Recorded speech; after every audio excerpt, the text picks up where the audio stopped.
Welcome aboard, Skylark Outdoors here, and today we're reviewing the Edgewater 340CC or 340 center console, which we've got right here outfitted with these beautiful 450 V8 Yamaha XTO engines with the white engine cowling.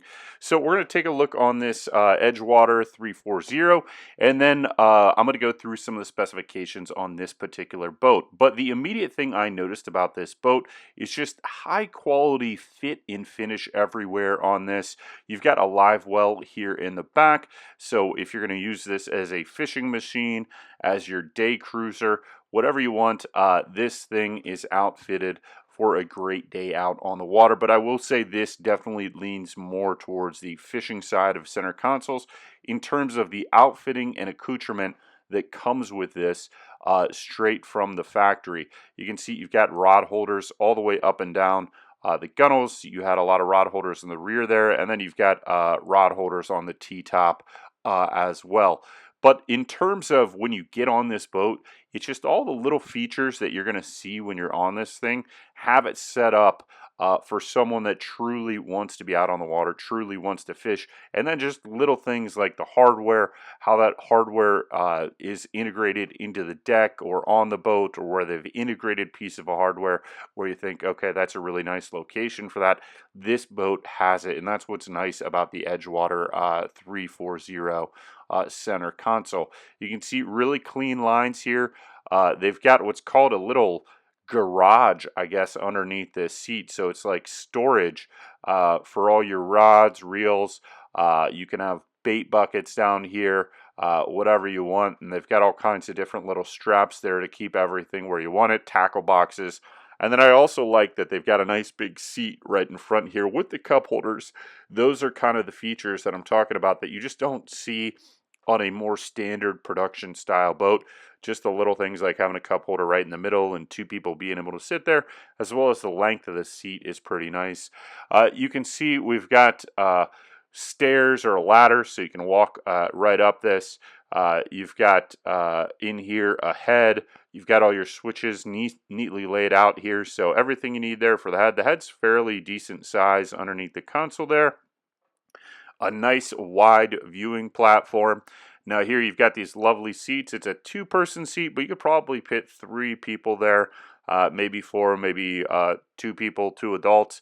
And then they actually have a little step at the bottom that will flip down so you can get a higher elevation if you want, as well as you got the bolsters on the seats themselves. You can see we've got Garmin electronics here, so all the touchscreen engine management stuff.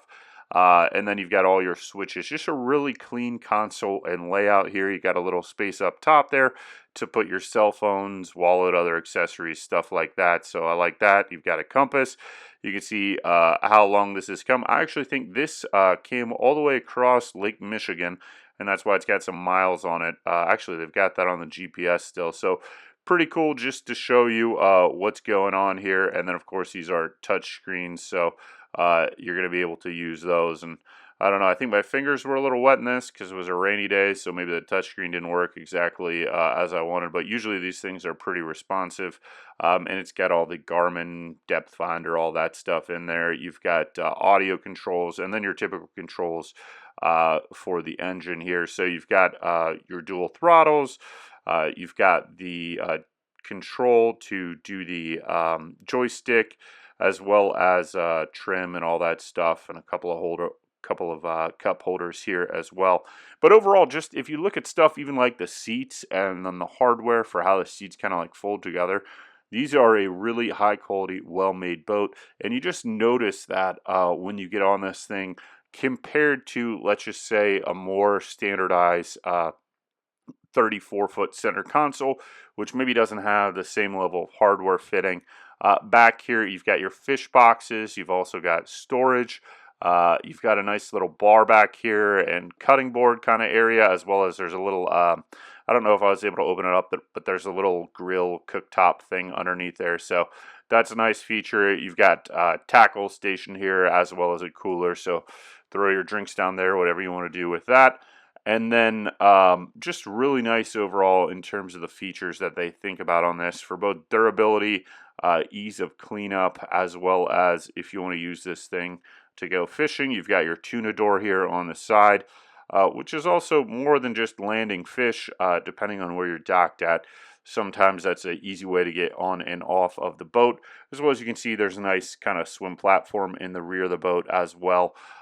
This boat was listed at $549,000 as of the summer of 2025.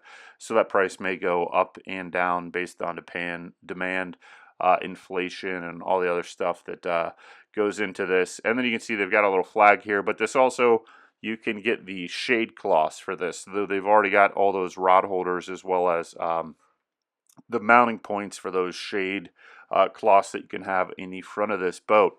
Now, let's go over the features, and you can see that beautiful shot we got of the front. I mean, this is a serious boat. And one thing that I want you to look at, too, is just how high the transom rises in comparison to the dock over the length of the boat. So this is already a pretty high dock. It's probably, I don't know, 18 to 20 inches off the water, maybe a little bit more than that. And you can see even just at the bow of the boat how high that transom is built up, because this thing is going to give you a nice high and dry ride. So we're going to go over some of the specifications on the Edgewater 340cc. One of the things they claim on the website is an optimized length to beam ratio. It's got a deep V-hull, and it truly does have a deep V-hull shape. I recommend you take a look at the website for that to see actually what this hull looks like.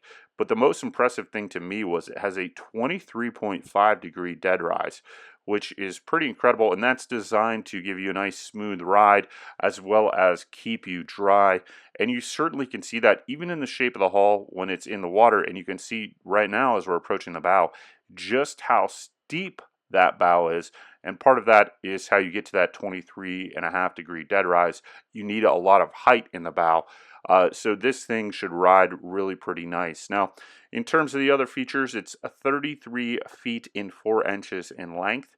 You've got a 26-inch draft, and this weighs 12,800 pounds. So fairly hefty size boat. You're going to definitely need something in the 2,500 or 3,500 range, or a 350 truck if you intend on towing this particular boat, just because most of the typical like 1500s, F-150s, they max out right around about 10,000 pounds for the most case, and then you got to add in a trailer to that as well. So you're going to need a bigger truck to tow this if you do plan on towing it.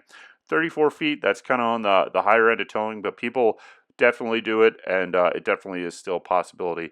The one thing you will run into, though, is it's got a 10'6" beam. So it's a pretty beamy boat. Once again, that's going to help with stability. That's going to help with the ride quality on this particular boat. However, there are some states that will regulate what do you need to have for a 10'6" vehicle on the road in terms of wide load or permitting to be able to take that down the roadway. So you may need to get some kind of special permit for that, depending on where you're going or how far you're going to tow. That's really a personal comfort thing. So 10'6" beam and 12,800 pounds. Max horsepower rating of 900 horsepower. So this one was outfitted with those twin Yamaha 450 V8s. So this is at the max horsepower rating, and this thing looked beautiful. Now, I wasn't able to find the exact fuel consumption for the 900 horsepower option, but I did find it for the 850 horsepower option, which is twin 425s. And at 58.8 miles per hour, that's where this thing tops out at. You're 74 gallons per hour, which equates to 0.79 miles per gallon. And then this does have a 340 gallon capacity. Now, that's at wide open throttle, so you're 58.8, pretty close to 60 miles an hour for this thing. For a boat this size and weight, that's pretty good. But let's do the information on cruise. So you are at the cruise speed, which is where you're going to get the most fuel economy for this. They do have a chart for this that you can look at, is 30.9 miles per hour, and that was 1.39 miles per gallon. And then you can just multiply that by 340 gallons. So you're pretty close to like a 500 mile range with this thing. And then 850 horsepower, so that was with the twin 425s instead of the twin 450s like we've got here. So that mileage and fuel consumption would vary a little bit with that different outfitting. But overall, the one thing that I do love about this boat is it just feels like a well-built boat. You can do a lot of research on Edgewater and see their construction processes and their designs. But overall, I just like if you are a fisherman, or if you are going to use your boat for more than just kind of a little sunset cruise, you're going to go offshore with this thing. When you step onto these boats, you can feel that they are made of quality. Things are thought out of where things should be placed. They're just there. Comfort is there as well. And then you really do have the hull shape, the gunnel size, the transom size, meant for an offshore boat to take this out in even challenging conditions and get you where you want to go. And then you have the comfort features as well. So I've been on a fair amount of Edgewater boats, and they all pretty much hold the same truth to them, that they do seem like well-built boats with features that seem to be well thought out for someone that is going to be on the water. And then you've got that price tag, which we just showed you for what this thing was at. So thanks for watching this review of the Edgewater 340cc. Hope you enjoyed it. And gosh, what a beautiful view of that bow on this boat. We'll see you next time.